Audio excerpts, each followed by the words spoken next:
우리는 이 시대를 향하신 하나님의 뜻을 알아야 합니다. 어려운 시대를 극복하며 나라와 민족을 위해 기도하는 성령 충만한 중보 기도자가 필요합니다.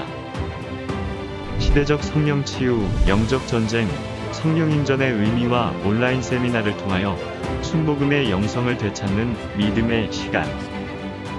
성령님과 함께하는 삶, 기도의 삶, 경건의 삶을 훈련하고 뜨겁게 부르짖는 중보기도를 통해 하나님의 역사하심을 체험하는 귀한 시간 되시길 바랍니다.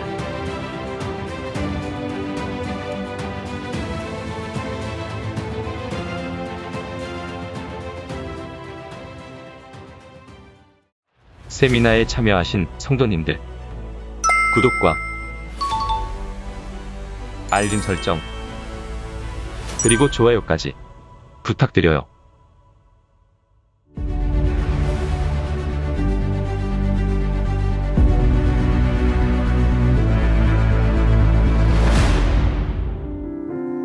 할렐루야, 순복음 중보기도학교 온라인 세미나에 오신 분들을 환영하고 축복합니다. 이 코로나 시국에도 우리를 이끄시며 강한 팔로 붙드시는 그 하나님을 바라보면서 함께 찬양하시겠습니다.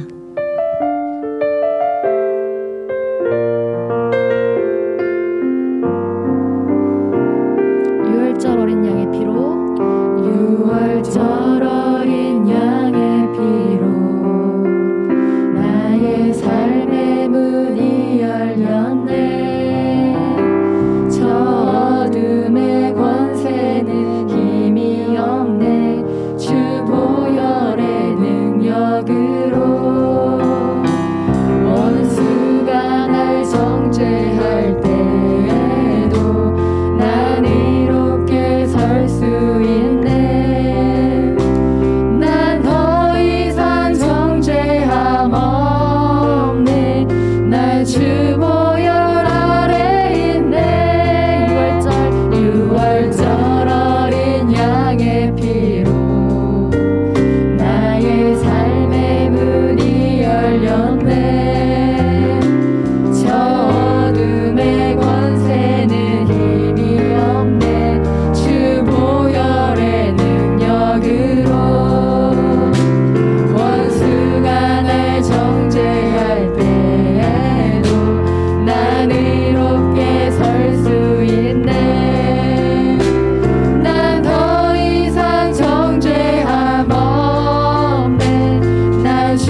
기도드립니다. 아멘.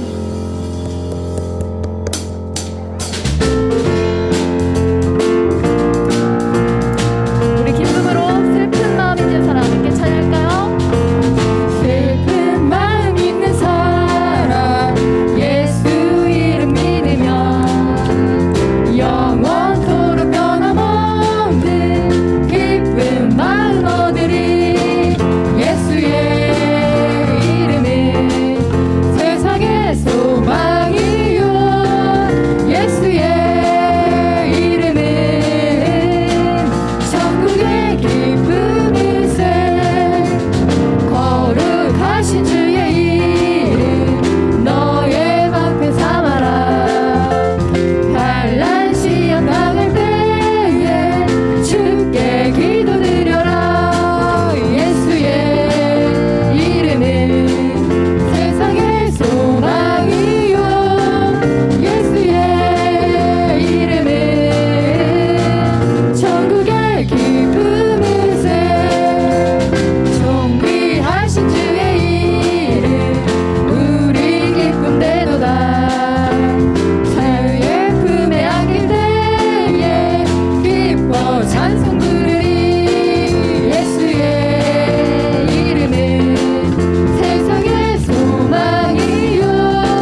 우리 이 시간 다시 한번 이 찬양 믿음으로 고백하시면서 찬양하겠습니다.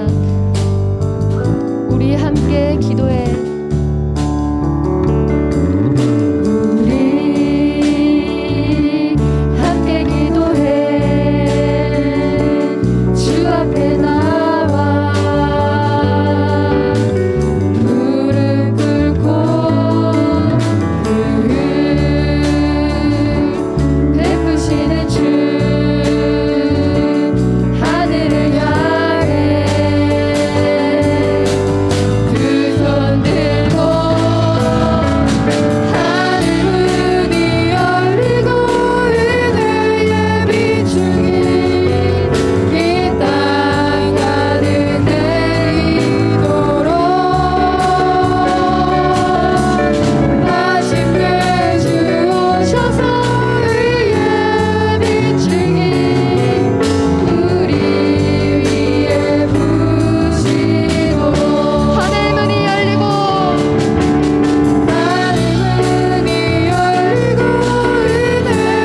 비추기 이 땅 가득 내리도록 마침내 주 오셔서 의의 비추기 우리 위에 부시도록. 이 시간 우리 두 손 들고 합심하여 기도할 때 하늘 문이 열리고 은혜의 비가 이 땅 가운데 이곳 가운데 가득 넘쳐나도록 부어주시기를, 또 오늘 말씀을 전할 목사님 가운데 성령의 역사가 일어나 많은 영혼들이 회복되어지는 역사가 일어나는 것을 우리가 보게 하여 주시옵소서. 우리 주님의 이름 3번 부르시고 합심하여 기도하겠습니다. 주여 주여 주여. 오 하나님 가운데 역사하여 주시옵소서. 하늘 문을 여시고 이곳 가운데 은혜를 베풀어주시옵소서. 주여 성령의 비가 강물같이 가운데 흐르게 기도합니다. 오늘 말씀을 전하신 목사님 가운데 기름 부어주시고 그 말씀을 통해서 우리 영이 회복되어지고 내 영이 깨어나는 놀라운 역사가 일어나게 하여 주시옵소서. 오 할렐루야. 하나님 아버지 하나님 찬양합니다. 성령이 이곳 가운데 임재하여 주시고 이곳 가운데서 역사하여 주시옵소서. 오 할렐루야. 오 주여.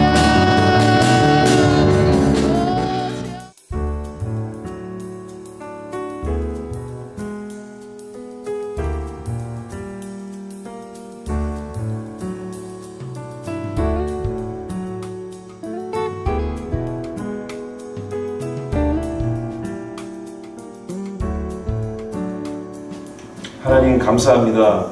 또 오늘 중보기도회 온라인으로 하나님께 올려드립니다. 이 시간 하나님께서 함께하여 주시고 또 주님의 큰 은혜가 임하게 하여 주옵소서.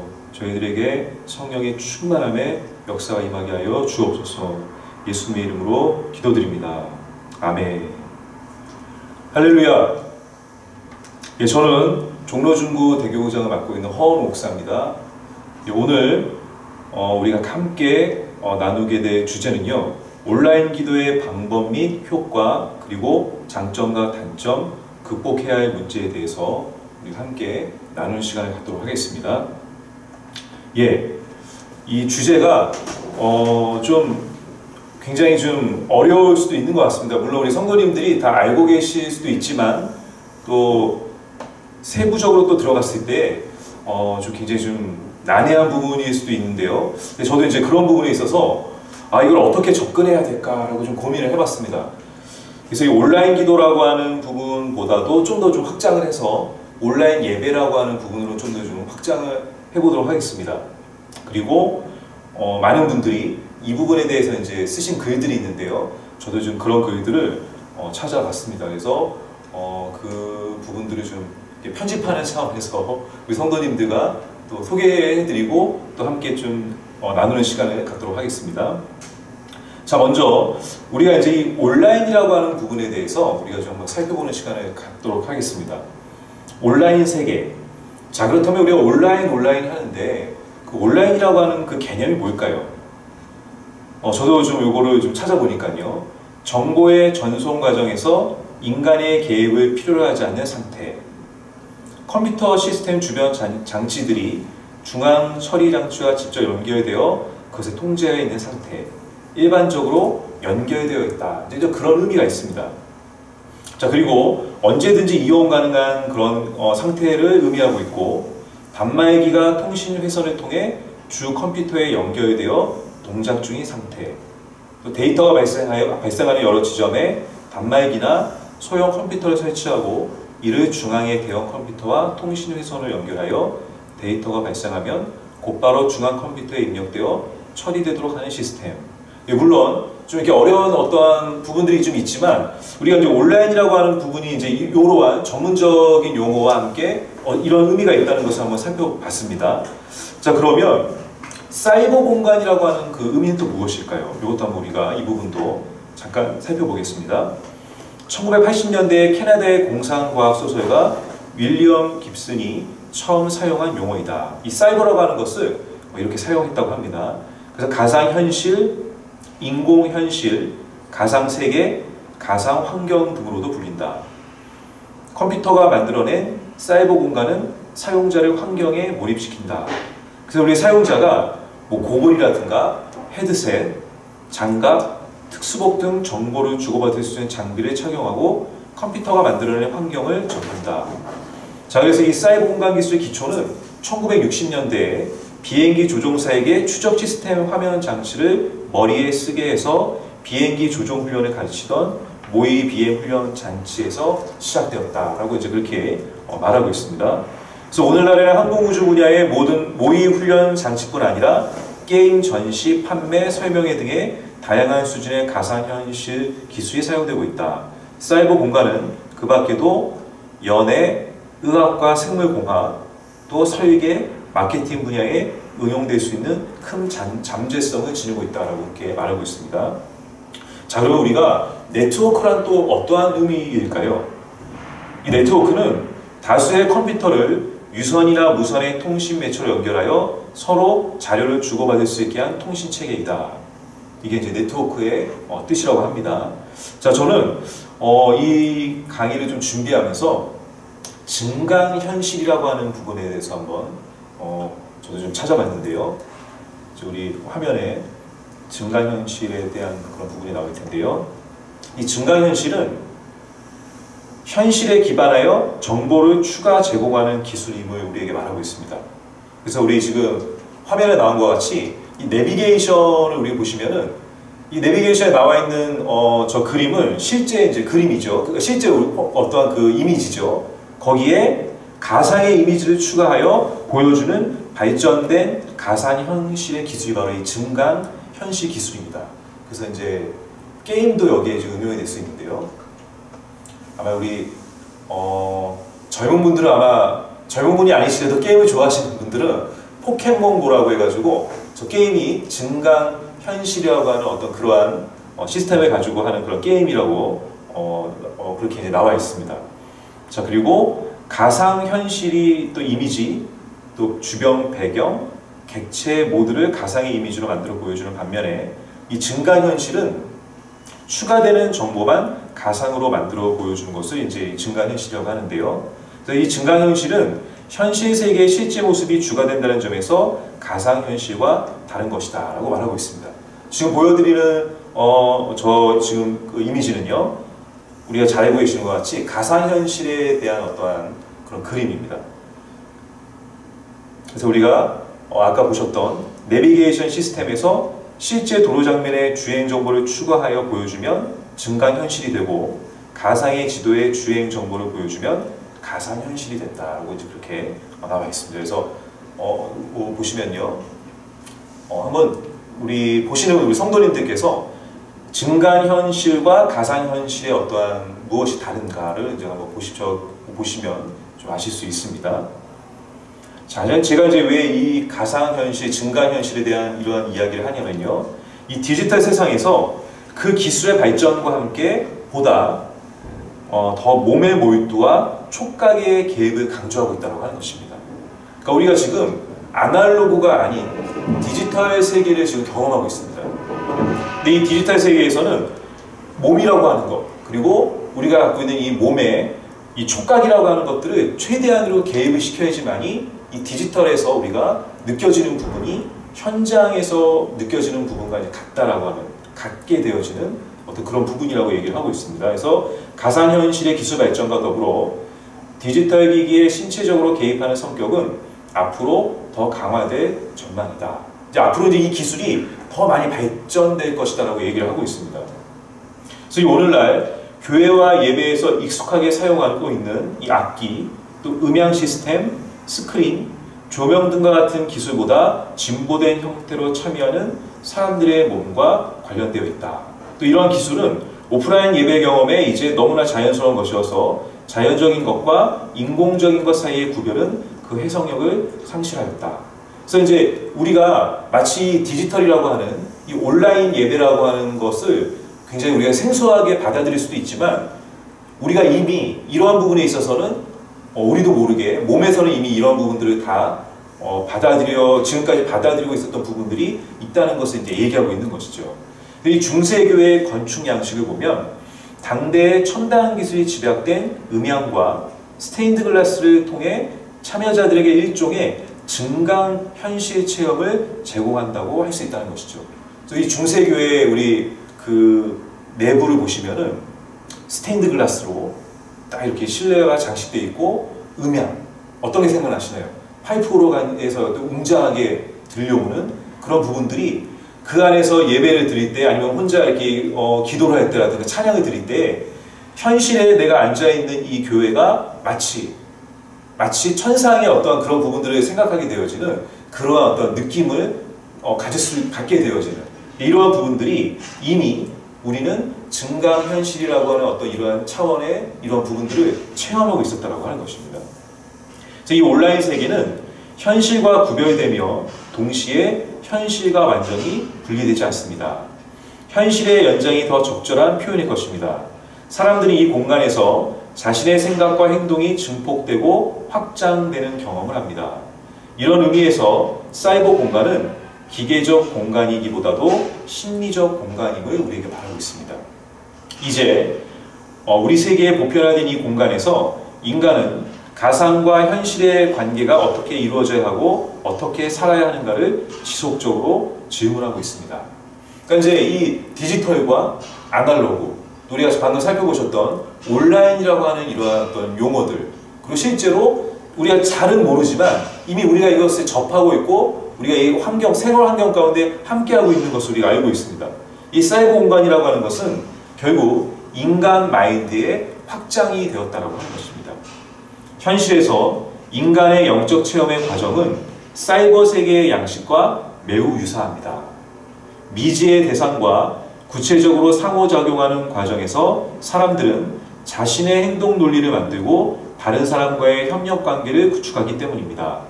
비현실적 가상세계의 인간은 교류활동은 현실에서 인간과 신의 교류 양식을 반영하는 것으로 그 유사성을 설명합니다.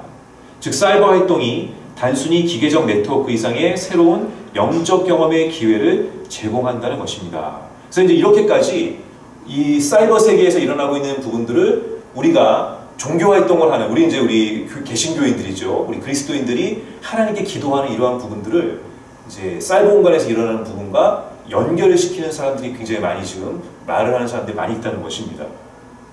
이 사이버 공간은 본질적으로 가상적인 성스러운 신적 존재와의 근본적 관계를 더욱 명확하게 연결하는 통로가 될 수 있습니다. 종교와 가상현실은 모두 초월을 향한 인간 욕망의 표현입니다.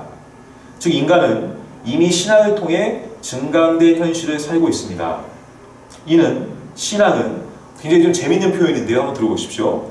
신앙은 세상을 보는 스크린이라든지 예수는 나의 운영체계라고 표현하는 그리스도인들이 자주 사용하는 미디어 은유에서도 드러납니다. 굉장히 재밌는 표현이죠.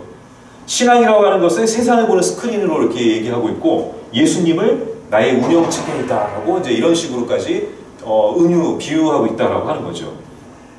그래서 제가 이제 좀 더 이러한 부분들을 우리 성도님들이 이해하실 수 있도록 한 가지 예를 드리겠는데요.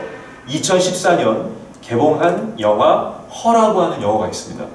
영어로 이제 HER인데요. 허. 남의 마음을 대신 전해주는 대피의 작가 주인공이 인공지능 운영체계와 교류하면서 사랑의 감정을 느끼게 되는 기발한 상상력을 담아내 화제가 되었던 그런 영화입니다. 뭐 저도 보지는 않았지만 어떤 내용인지가 참 이게 바로 우리가 다 아실 수 있죠. 요즘에 왜 뭐 그런 거 많이 하시지 않습니까? 혼자 사는 사람들이 많다 보니까 너무 외로우니까는 이 사람들이 이 기계하고 대화를 하는 거예요. 뭐 예를 들어서 여기서 이런 거 언급해도 될까요?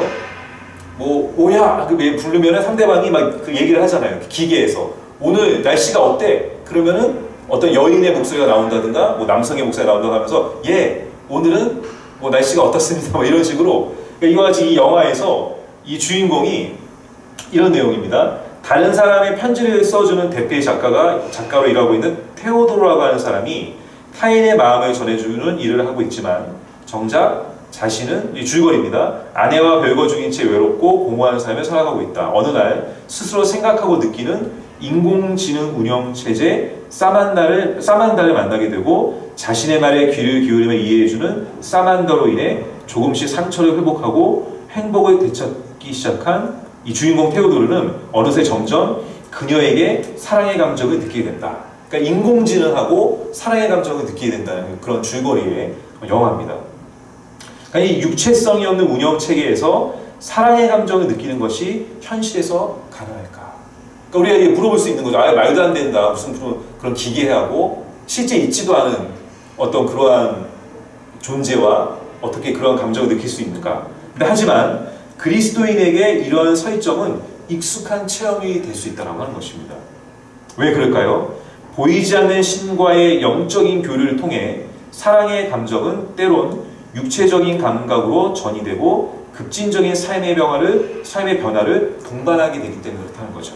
근데 이 종교 체험은 이러한 가상과 현실을 넘나드는 신비로움이 분명히 있습니다. 그래서 이 온라인이라는 관점에서 접근할 때 일반인들에게 설명할 때 설득력을 좀 가질 수 있는 것이죠.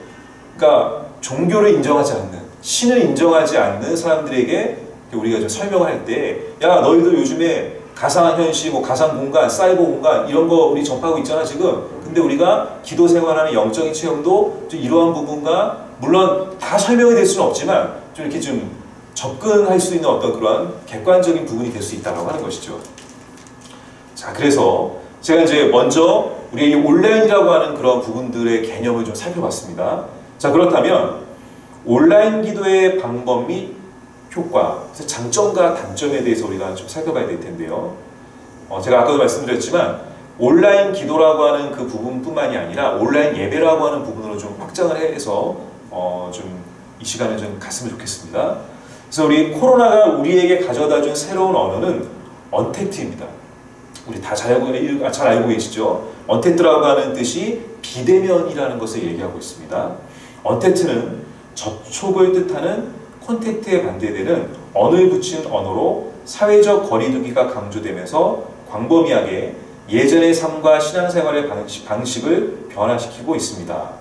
모든 변화에 강력한 축이 된 언택트는 이제 선택이 아닌 필수가 되어서 모든 생활 문화를 이끌어가고 있습니다. 이제 더 이상 우리가 원하든 원치 않든 이 비대면에 대한 부분이 그야말로 더 많이 강조되어지는 생활의 그런 부분이 우리에게 이제 직접적으로 와닿았다고 하는 것이죠. 4차 산업혁명의 시대 고도 기술 사회에서 인간은 코로나19 훨씬 이전부터 기술과 긴밀한 관계를 가지고 디지털 네트워크로 연결된 세상에서 살아가고 있었습니다. 접촉이 어려워지는 시대이지만 실시간 접속과 대화가 가능하고 공간적으로도 인터넷이 연결되어 있는 곳이라면 어디서나 연결할 수 있습니다. 포스트 코로나 시대에 적극적으로 대처하는 기독교인들은 언택트가 접촉을 거부하는 것이 아니며 디지털 콘택트를 통한 또 하나의 연결 방식임을 인식하는 것이 중요합니다. 그래서요, 비대면 역시 분리가 아니라 관계의 다른 형식이라는 생각의 전환이 필요하다. 물론 가장 최선은 우리가 모이는 것입니다. 분명히 제가 말씀드립니다. 여기에 대해서는 아마 의견이 분분합니다. 근데 가장 최선은 모이는 것이죠. 모여서 예배드리고 함께 또 한 공간에서 우리가 또 기도하고, 이게 최선이지만, 그렇지만 이 최선이 아니라 할지라도 차선으로서의 생각의 전환이 좀 필요한 그 시점에 우리가 지금 놓여 있다고 하는 것이죠. 그래서 이 비대면이라고 하는 것도 물론 최선은 아니지만 이것을 그냥 우리가 무턱대고 배척만 할 것이 아니라 관계의 다른 형식이라는 생각의 전환이 분명히 필요하다고 하는 것입니다. 물론 이러한 생각이 더 많은 영역으로 가능성을 열어줄 수 있겠지만 예배에 적용되었을 때 단순하게 접근할 수 있는 것은 아닙니다. 그리고 이제 코로나19로 인하여 우리는 현장 예배가 최선이라는 생각보다 온라인 예배의 차선의 방법을 선택해야 하는 순간이 왔다는 것입니다. 자, 그렇다면 지금까지 우리가 현장 예배를 드리기 위해서 어떻게 했는지 방법을 묻는다면 그 방법은 일단 현장으로 그 교회로 나오는 것이 그게 가장 최선의 방법이었죠. 자, 그렇다면 이제 이 온라인으로 드려진 예배에 있어서 우리가 어떻게 해야 할지 그 방법은 무엇인지를 연구하고 고민해야 될 때가 왔다는 것입니다. 그래서 우리가 온라인으로 드려지는 이 기도회라든가 또 예배에 있어서 장점은 무엇일까? 몇 가지 살펴본다면요. 첫 번째는 코로나를 전염병으로부터 안전하게 방역과 거리 두기를 하면서 함께 진행할 수 있는 어떤 장점이 바로 이 온라인 예배 또 온라인 기도회를 통해서 우리가 할 수 있는 방법, 장점일 것입니다. 두 번째는 시간과 공간의 제약을 줄일 수 있다는 것이죠. 물론 이제 대면 예배에 비해서 그렇다고 하는 것입니다. 그리고 우리가 댓글로 소통이 가능할 수 있다고 하는 거죠. 실시간으로 인터넷, 이 온라인 상으로 이제 뭐 예배를 통해서라든가 또 기도회를 통해서 이런 것들이 이제 장점일 수 있고요. 그리고 또 단점을 또 우리가 한번 살펴볼 수 있겠는데요. 온라인 예배의 이 기도회의 단점은 첫 번째로 한 공간에 함께 모이지 않기 때문에 성도 간의 교제의 한계가 분명히 있다고 하는 겁니다. 그러니까 이런 부분들이 장단점에 대해 겹치는 부분일 수 있습니다. 근데 이 단점으로서 역시 성도 간의 교제의 한계가 분명히 있습니다. 두 번째는 보이지 않기 때문에 행동이나 마음가짐, 몸단장이 해이해질 수 있다고 하는 거죠. 우리가 이 온라인으로 드려진 예배에 있어서 처음 뭐 2번, 3번까지는 우리가 옷을 또 굉장히 정장 입는다든가 예배 드리는 것 같죠. 뭐 정장까지는 아니더라도 우리가 이제 굉장히 마음가짐도 그렇고 임하는 자세가 이제 틀릴 수 있죠. 근데 시간이 회를 거듭할수록 자세도 틀어질 수 있고 또 옷차림도 그렇고 여러 가지가 좀 처음에 비해서 많이 흐트러질 수 있는 그러한 약점들이 또 있다고 하는 것이죠. 그리고 형식적인 예배나 기도회가 될 가능성이 또 있다고 하는 것입니다. 집중력이 떨어질 수도 있고 또 예배가 가벼워질 수도 있는 그런 단점들이 있다고 하는 것이죠. 자, 그렇다면 우리가 이제 온라인으로 드려지는 예배나 또 이 기도회를 하는 데 있어서 방법을 몇 가지를 우리가 좀 고민해야 될 필요가 있는데요. 저는 아마 우리 이 강의를 들으시는 이 온라인 기도회를 중보 기도회에 참여하시는 우리 성도님들이 다 경험하셨던 부분이라고 생각됩니다. 어떤 걸 말씀드리려고 하냐면요. 우리가 가정에서 우리가 가정 예배를 드릴 때 이런 어떤 경험들이 다 있으시죠. 가족의 구성원들이 공유하는 가정이라는 일상적인 공간이 가정 예배용 탁자와 기도 방석과 같은 매개를 통해 하나님의 임재를 경험하고 예배하는 종교적 공간, 즉 성스러운 공간으로 바뀌었다고 이야기할 수 있다. 이 말은 뭔가요?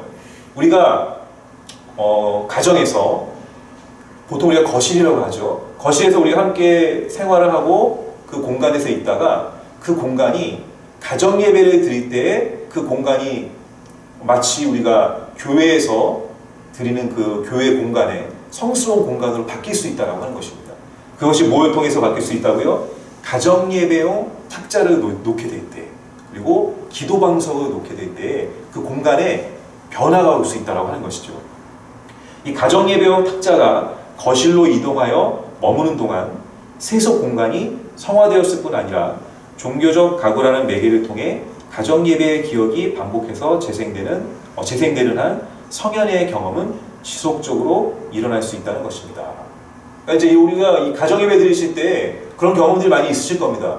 한 공간이었는데 어떠한 매개체, 다시 한번 말씀드립니다. 뭐 기도 탁자라든가 아니면 기도 방석이라든가 또 가정용 예배용 탁자가 들어왔을 때 그 공간에 변화가 올 수 있다고 하는 것이죠.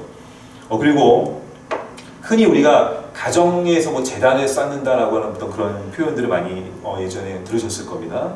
가정 내에서 가정용 재단을 만드는 것도 거룩함을 실천하는 좋은 예라고 할 수 있습니다. 가정용 재단은 일상이 가득한 공간에서 기억을 더듬고 잠깐 종교적 체험을 할 수 있도록 도움을 줍니다. 예를 들어서 초라든가 사진이라든가 조각 같은 것을 통해서 그 분위기를 만들 수 있다고 하는 것입니다. 우리가 기독교 역사에서 집에 마련한 제단은 일상의 공간에 종교적 의미를 부여하는 것뿐만이 아니라 그 자체로도 가장 기념해야 할 사건을 기억하게 합니다. 이러한 공간을 집안에 만들어 놓는 것은 그 시작부터 진지한 종교적 실천이 됩니다. 작은 탁자에 차분한 색상의 천을 덮고 그 위에 십자가와 초, 요즘에 전기초 같은 것도 많이 있습니다. 그런 것들을 놓는 것만으로도, 또 성경책을 그 위에 올려놓는 것만으로도 우리가 충분히 할 수 있는 그런 방법일 수 있다고 하는 것이죠. 그러니까 가능하다면 의미 있는 물건들을 올려놓으면 좋을 것입니다. 매일 아침이나 밤에 그곳에 잠시 머물면서 초를 켜고 기도를 하는 습관이 생긴다면 성스러움과는 거리가 먼 것처럼 느껴지던 일상의 공간에 하나님의 임재를 상징적으로 보여줄 수 있는 장소가 마련될 수 있습니다. 자, 그러면 좀 더 이 부분을 좀 더 확장해서 좀 살펴보도록 하겠습니다. 자, 그러면 집이라고 하는, 우리가 이 가정이라고 얘기하고 있는 이 집이 거룩한 공간이 될 수 있을까? 질문일 수 있죠. 가장 많이 이용하고 있는, 우리가 교회 다음으로 만약에 어느 공간을 많이 이용하느냐라고 물어봤을 때 그렇다면 집이지 않을까라고 우리가 생각할 수 있고, 실제로도 가정에서 집이라고 하는 게 공간을 가장 많이 사용하고 있죠.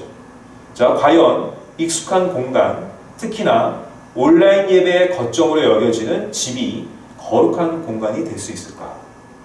물어볼 수 있죠. 질문해 볼 수 있는 것입니다.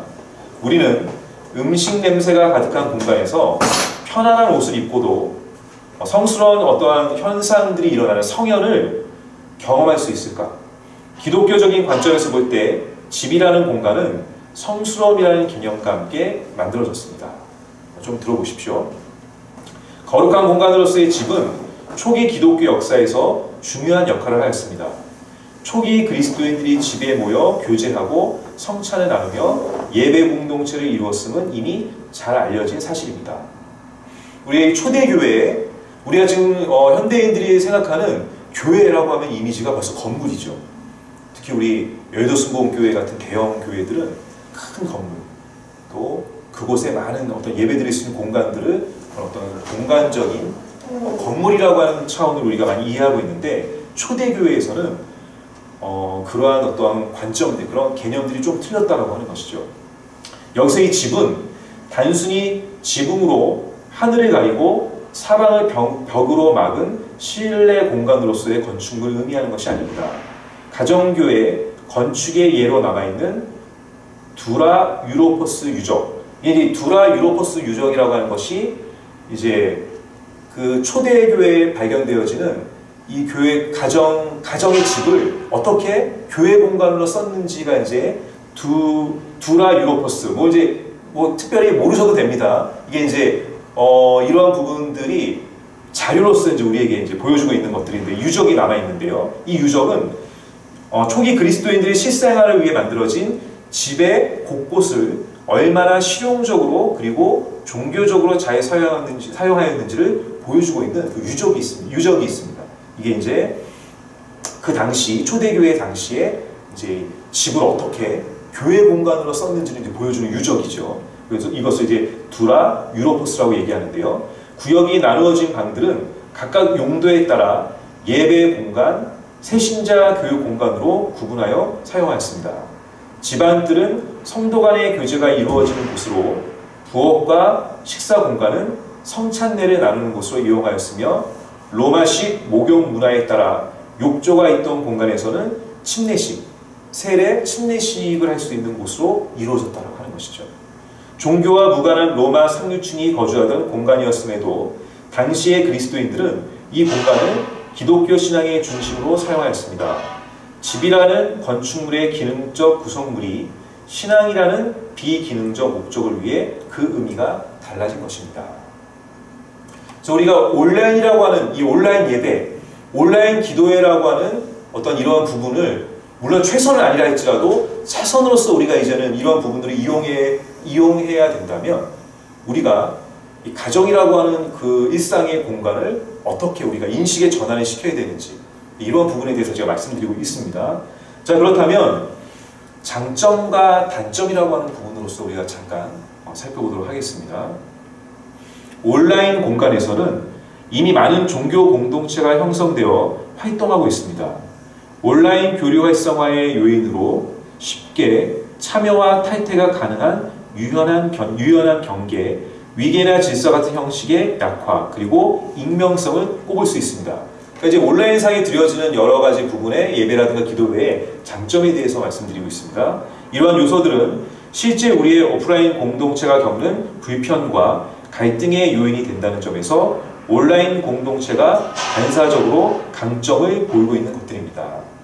특히 익명성은 개방성을 촉진시키며 사이버 공간에서 커뮤니케이션이 활성화되는 중요한 요인이 됩니다.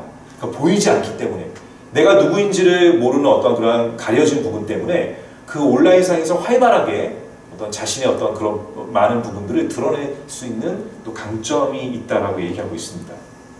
그러나 이 익명성은 단지 물리적 형체만 보이지 않을 뿐 자신의 심리적인 모습은 현실 공간에서 보다 훨씬 더 명확하고 진지하게 드러나는 경우가 많습니다.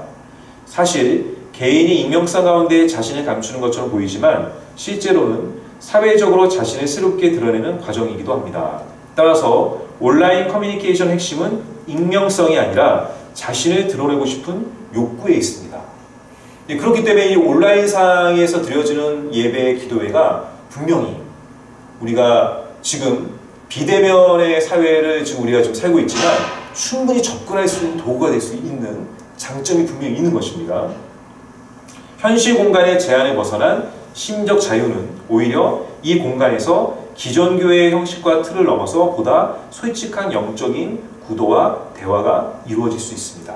그러니까 이제 지금은 제가 거듭해서 말씀드립니다. 장점을 계속 말씀드리고 있는데요. 온라인 교회 사역의 가장 중요한 특성은 이 공간에서 이루어지는 쌍방향의 의사소통인 것입니다.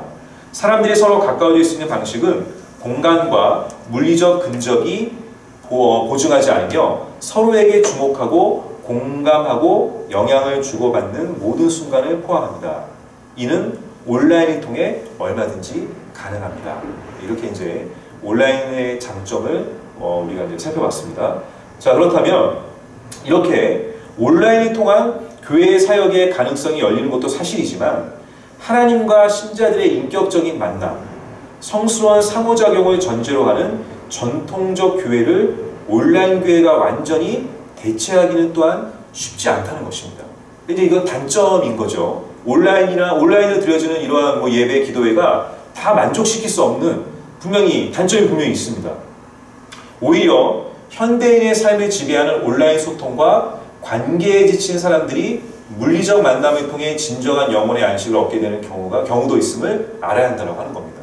이게 반대 현상이죠. 물론 온라인으로 인해서 장점도 있지만 그에 못지않게 지금 현대인들, 특히 직장이라든가 단체라든가 동호회라든가 예를 들어서 카톡의 단톡방이라고 해가지고 많이 묶여 있잖아요. 그래가지고 SNS, 메시지, 카톡에서 이 근무의 연장으로 사용되고 있는 경우들이 직장인들이 굉장히 많다고 해가지고 사회적인 문제로까지 얘기가 되고 있죠. 오히려 온라인 때문에 많이 지쳐 있는 거예요, 사람들이. 그래서 오히려 비대면보다 대면을 통해서 더 이 지쳐 있는 사람들이 오히려 반대로 영혼의 안식을 얻으려고 하는 부분도 분명히 있으면 우리가 잊어서는 안 된다고 하는 것이죠.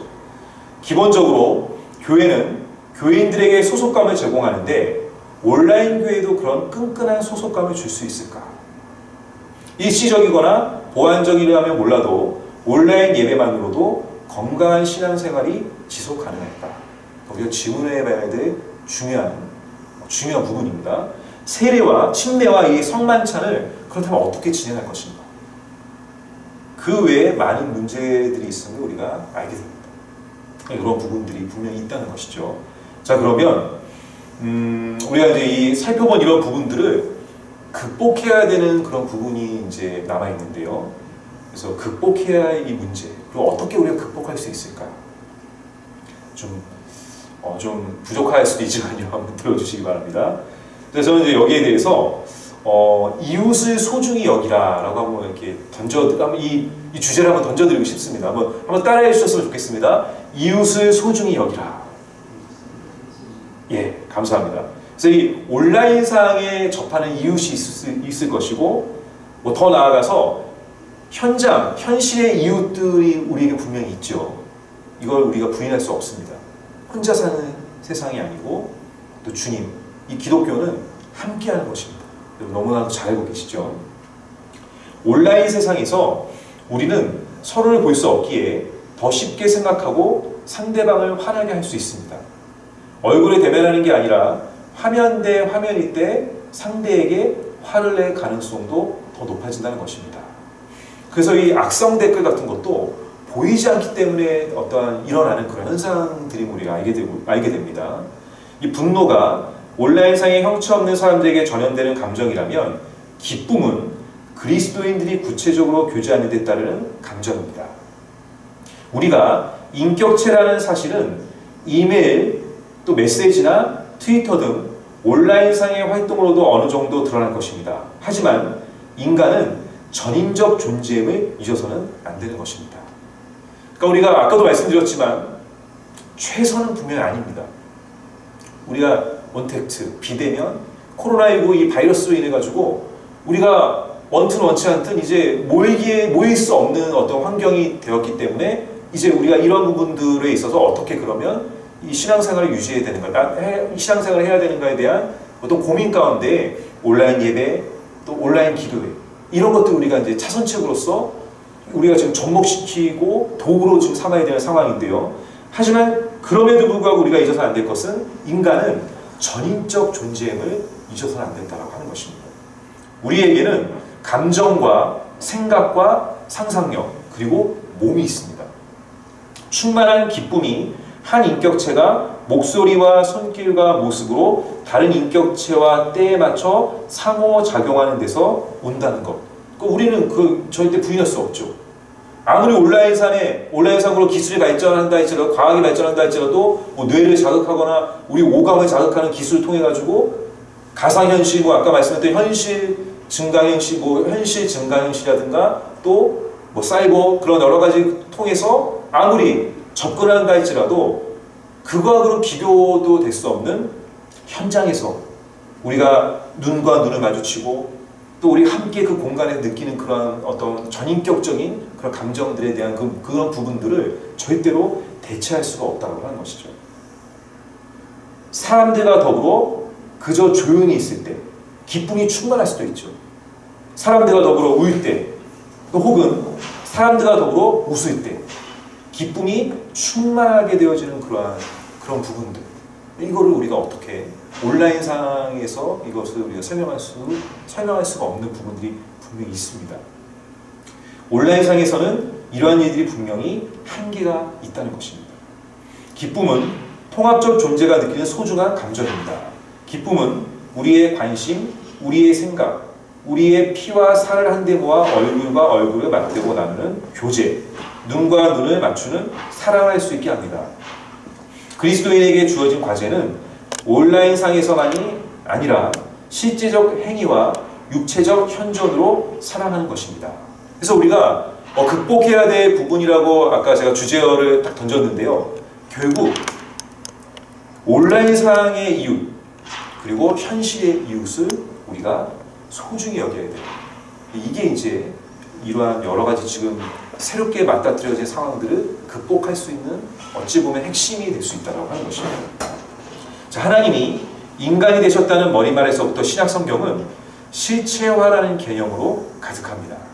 사도 바울은 함께 모이기를 소홀히 하지 말라고 또 그렇게 경고하고 있습니다. 교회가 함께 축하해야 할 두 가지를 강조합니다. 그 두 가지는 우리가 잘 알고 계시는 침례, 세례, 침례, 그리고 성찬. 이걸 우리가 함께 모여서 해야 되는 어떤 너무나도 중요한 우리의 교제임을 우리에게 말하고 있습니다. 온라인상에서 일어나는 현상들은 실체를 부인하는 것입니다. 그러나 그리스도인의 삶은 실체화된 삶입니다. 그런데 실체가 없는 온라인상의 실존에 우선순위를 둔다는 것은 비인간화를 묵인하는 것과 다름없다는 것입니다. 우리가 분명히 온라인이라고 하는 도구를 써야 됩니다. 그런데 이 부분에 있어 우리가 개념 정리가 반드시 필요하고 모이기에 힘써야 되는 최선의 방법을 분명히 우리는 택해야 된다고 하는 것. 하지만 지금은 차선의 방법을 택하고 있다는 것이죠. 우리는 코로나19로 인해 모이지 못하는 경험을 하고 있습니다. 하지만 뉴 노멀 시대, 이 변화에 따라 새롭게 부상하는 기준이나 이 표준을 뉴 노멀 시대라고 얘기하고 있습니다. 그래서 이 뉴 노멀 시대를 우리가 맞이하고 있는데요. 지금 이 상황을 겪고 있는데요.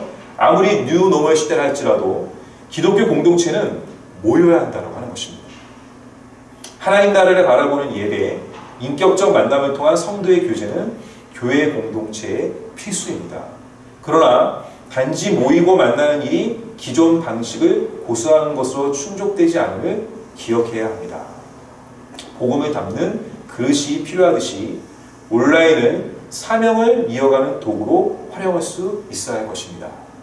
그러니까 굉장히 지혜로운 우리가 지금 시점을 지금 살아가고 있습니다. 지혜를 강구해야 되는 상황입니다. 온라인을 충분히 또 우리가 도구로 이것을 도구로서 우리가 사용해야 되는, 하지만 이 온라인을 어디까지 또 사용해야 되는가라고 하는 개념 정리도 분명히 필요하다고 하는 것이죠. 코로나19의 상황으로 온라인 예배의 필요성이 대두된 이후 교회 공간의 디지털화가 본격적으로 진행되고 있습니다. 이게 우리가 부인할 수 없는 현실입니다. 지금 코로나19가 종식된 뒤에도 사람들이 이미 익숙해진 새로운 예배 형식에서 벗어나려 하지 않을지도 모릅니다. 결국 가정에서 신앙생활을 하게 되는 경우가 많아질 것입니다. 그렇기 때문에 가정에서 어떻게 온라인을 통한 신앙생활을 할지 고민하며 대안을 마련할 수 있어야 할 것입니다. 그래서 아까 제가 좀 중반 부분에서 말씀드렸던 그러한 또한 부분에 있어서요, 대안의 부분에 있어서 뭐 가정의 재단을 쌓는 그런 부분, 물론 여기에 대해서는 좀 더 활발한 논의가 필요할 것 같습니다. 그 상징물 같은 것을 가지고 종교적으로 의미 있는 공간을 만드는 우리 가정 안에서요, 그런 공간을 우리가 좀 만들어 볼 필요가 있다는 것이죠. 많은 이들이 피폐해진 영성을 호소하고 있는 지금 집안의 재단과 같은 상징물을 가지고 종교적으로 의미 있는 공간을 만들어 봅시다. 그 앞에서 하나님께서 보내신 예수님을 기억하며 일상의 공간에 새로운 틈을 만들어 봅시다. 우리가 한번 고민해야 될 필요성이 분명히 있습니다. 그래서 온라인상의 이런 접속을 통해서 가정에서 이렇게 그런 부분들을 어떻게 우리가 활용해야 되는가. 분명 의미 있는 경험이 될 것이고 지쳐만 가는 비대면의 신앙생활에 최선은 아니라 할지라도 차선의 활로가 열리게 될 것입니다. 결국 중요한 것은 그리스도인으로서 어려운 상황에서도 하나님을 바라보는 믿음을 잊어서는 안 될 것입니다.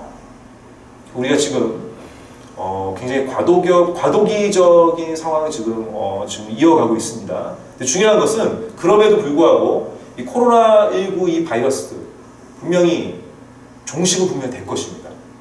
그러면 종식이 된 이후에 우리가 이 변화된 이 경험을 한 우리 그리스도인들이 이제 어떻게 예배, 우리 기도회, 특히 우리 중보기도회 또 이런 여러 가지 어떠한 신앙적인 부분을 이제 어떤 식으로 우리가 접근해야 되는가. 다시 한 번 더 말씀드리지만 최선은 모이는 것입니다. 근데 우리가 차선으로서 어떻게 이 도구들을 어떻게 활용해야 되는지 그런 부분에 대해서 우리가 좀 더 고민하고 또 기도해야 될 것 같습니다. 예, 저는 이 주제가 굉장히 굉장히 어려운 주제였던 것 같습니다. 그럼에도 많은 분들이 쓰셨던 이 자료들이라든지 글 같은 것들을 제가 좀 찾아봐서 이렇게 좀 편집을 해서 제가 이제 좀 말씀을 드렸는데 우리 들으셨던 성도님들이 좀 더 관심을 가져주시고 좀 시간을 내셔서 또 고민도 하시고 또 많은 또 글 같은 것도 한번 찾아보시고 또 우리 중보기도에 속해 계시는 우리 교육자님들에게도 좀 이렇게 좀 질문도 하시면서 같이 함께 우리가 만들어가는 그런 시간이 되었으면 합니다. 예, 감사합니다. 자, 그럼 제가 기도하고 통성기도 우리 하는 시간 갖도록 하겠습니다. 하나님, 코로나19로 인하여 우리가 원튼 원치 않든 비대면이라고 하는 새로운 상황에 저희들 지금 살아가고 있습니다. 온전히 저희가 모이지는 못한다 할지라도 그럼에도 불구하고 주님을 사랑하는 주의 자녀들, 하나님을 향하여 기도하고 또 모이기에 더욱더 또 고민하며 또 기도하는 우리 모두 다 되게 하여 주시고, 특별히 중보기도를 통하여 다시 한번 주님을 향하여 우리의 믿음을 하나님께 올려드리게 하여 주옵소서. 하나님, 이제 이 귀한 시간들을 통하여 계속하여 우리 모든 중보기도의 의를 위해서 애쓰고 힘쓰시는 우리 모든 교육자님들과 또 우리 모든 성도님들, 다시 한번 우리가 하나가 되어서 이런 새로운 상황을 헤쳐나갈 수 있는 지혜와 또 용기를 더하여 주시옵소서. 예수님의 이름으로 기도되옵나이다. 아멘. 우리 각자 자리에서 함께 또 기도하기 원합니다. 하나님, 우리의 마음을 고백하고 우리 마음을 쏟아놓고 하나님 앞에 입술을 열고 부르짖습니다. 내 입을 넓게 열어 내가 채우리라, 그 말씀을 붙잡고 나아갑니다. 주님 응답하여 주시옵시고 부르짖음에 역사하여 주시옵소서. 우리 각자 자리에서 주의 성원 세 번 외치고 통성으로 기도하며 나가겠습니다. 주여, 주여, 주여.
하나님 아버지 함께 해주시옵소서. 우리가 주 앞에 믿음을 고백합니다. 우리가 주 앞에 우리의 마음을 고백합니다.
우리를 새롭게 하여 주시옵소서. 주여 우리를 새롭게 하여 주시옵소서.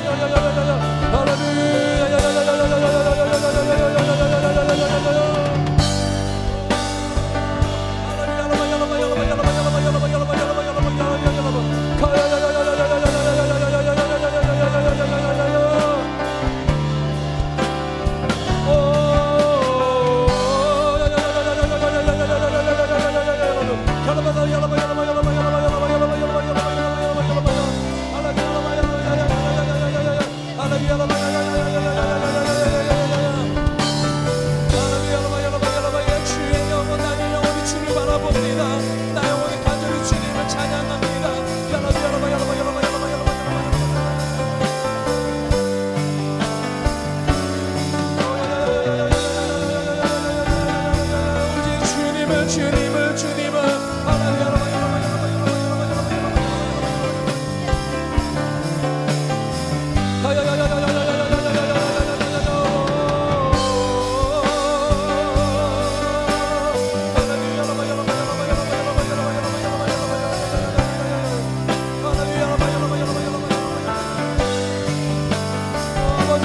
주시옵소서. 우리 부르짖음에 응답하여 주시옵소서. 왕은 우리 부르짖음에 응답하여 주시옵소서.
하나님 아버지 도와주시옵소서. 내 영혼이 주님을 갈급하게 원하옵나이다. 내 영혼이 주님을 찬양하며 나아가게 원하옵나이다. 여러분 샬라바나 사르바야나바 샬라바야 샬라바야라 샬라칸바파야야야야야야 샬라칸바야야야야야야야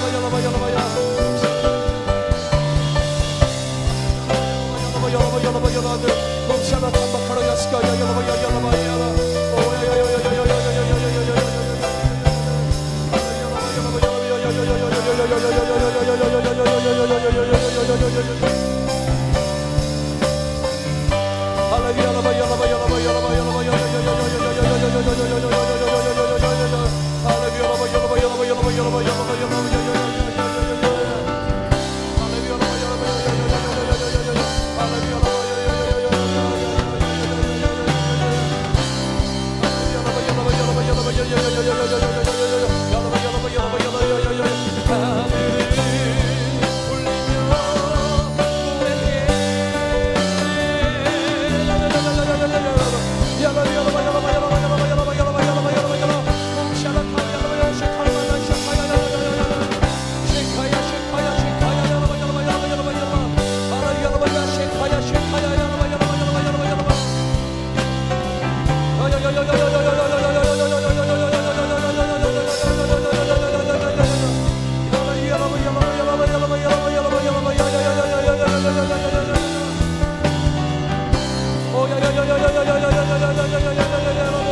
하나님 아버지 함께 해주시옵소서.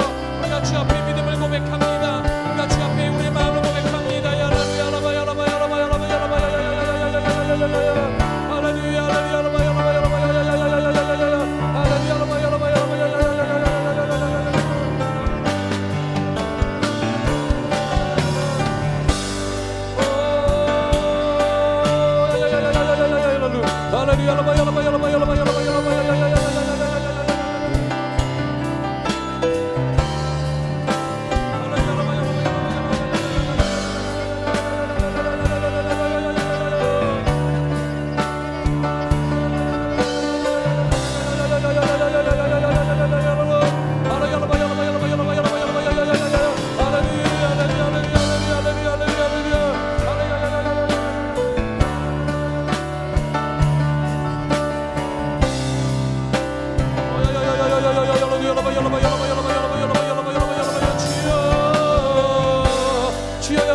우리를 새롭게 하여 주시옵소서. 주여 우리를 새롭게 하여 주시옵소서.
주시옵소서. 우리 부르짖음에 응답하여 주시옵소서. 왕은 우리 부르짖음에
하나님 아버지 도와주시옵소서. 내 영혼이 주님을 갈급하게 원하옵나이다. 내 영혼이 주님을 찬양하며 나아가게 원하옵나이다. 여러분 샬라바나 살라바야라바 샬라바야 샬라바야라 샬라칸바파야야야야야야 샬라칸바야야야야야야야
사랑과 은혜의 주님 감사합니다. 저희가 함께 모이지 못하지만 그럼에도 불구하고 우리가 하나님을 사모하고 사랑하고 간절하고 갈급한 마음을 가지고 이 자리에 모여서 각자 자리에서 주님께 예배하였습니다. 그리고 우리가 주 앞에 기도하였습니다. 기도에 응답하여 주시옵시고 하나님이 살아 역사하시는 분이심을 우리가 눈으로 보고 우리의 영혼력이 체험하는 귀한 삶의 신앙이 될 수 있도록 함께하여 주시옵시고 우리가 살아가는 모든 순간들이 하나님 안에서 은혜가 되는 시간 될 수 있도록 함께하여 주시옵소서. 우리가 기도한 모든 것들이 주의 은혜 안에서 응답되어질 수 있도록 주님 역사하여 주시옵소서.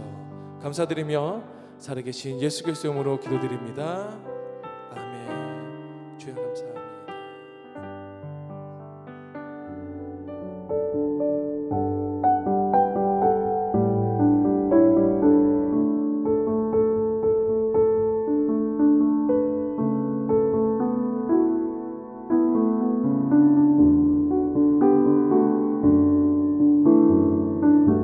하늘에 계신 우리 아버지여, 이름이 거룩히 여김을 받으시오며 나라가 임하시오며 뜻이 하늘에서 이루어진 것 같이 땅에서도 이루어지이다. 오늘 우리에게 일용할 양식을 주시옵고 우리가 우리에게 죄 지은 자를 사하여 준 것 같이 우리 죄를 사하여 주시옵고 우리를 시험에 들게 하지 마시옵고 다만 악에서 구하시옵소서. 나라와 권세와 영광이 아버지께 영원히 있사옵나이다. 아멘.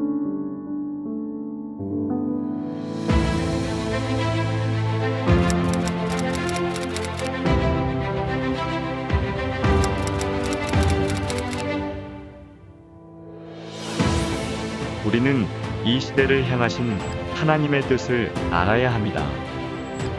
어려운 시대를 극복하며 나라와 민족을 위해 기도하는 성령 충만한 중보 기도자가 필요합니다. 시대적 성령 치유, 영적 전쟁, 성령 인전의 의미와 온라인 세미나를 통하여 순복음의 영성을 되찾는 믿음의 시간. 성령님과 함께하는 삶, 기도의 삶, 경건의 삶을 훈련하고 뜨겁게 부르짖는 중보기도를 통해 하나님의 역사하심을 체험하는 귀한 시간 되시길 바랍니다.